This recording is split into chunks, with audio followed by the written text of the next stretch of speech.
Gasket দিব। হ্যাঁ, দেওয়ার পরে এই যে মুছে নিয়ে আমি এটা, এই গ্যাসকেট যদি না থাকে পানিতে গন্ধ আসবে, কমন প্রবলেম।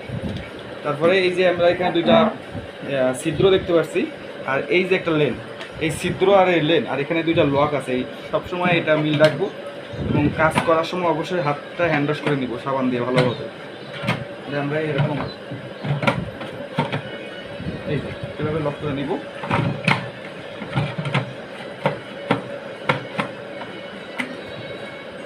এটা লক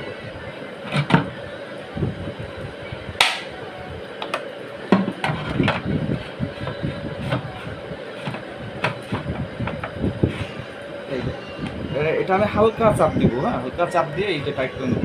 এমনভাবে চাপ দিবেন না যেন তলা ফেটে যায়। হ্যাঁ, আর হালকা করে চাপ দিব দিয়ে এই যে সমান করে নিব এটা, ঠিক আছে।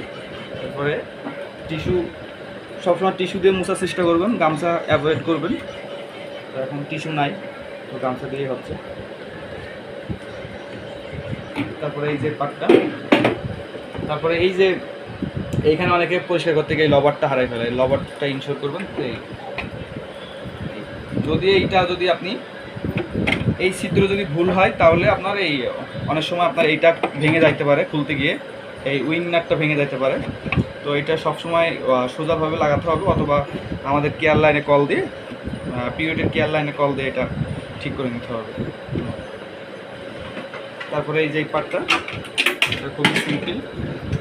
এই যে এটা এটা এই যে দুটো ধরে, অনেকের এলাকার পানিতে প্রচুর পরিমাণ হার্ডনেস থাকে, সেক্ষেত্রে এটা ব্লক হয়ে গেলে পানি লিকেজ হয়। তো এইটা একটু সুই বা কাঠি দিয়ে ভিতরে পরিষ্কার করে নিতে হয়। যেসব এলাকায় আপনার পানিতে হার্ডনেস প্রচুর ময়লা বেশি হয়ে থাকে। আমি শিপন টিপটা টাইট দিয়ে দিলাম, দেখছি ক্লিয়ার আছে কিনা।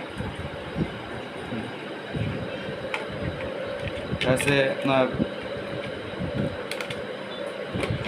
Live integrator,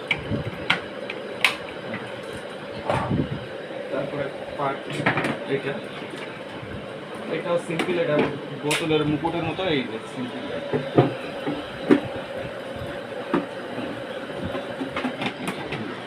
last one microfibre mash. এটা অবশ্যই ইউজ করতে হবে যখনই দেখবেন লো ফিল্টারেশনের সমস্যা হবে। এটা অবশ্যই পাশের কোনো রিটেলার দোকান থেকে অথবা পিউরিটি কেয়ার লাইনে কল দিয়ে এটা কিনে নিতে হবে। এখন এটা রেডি টু ইউজ, বই পোর্টালি হবে।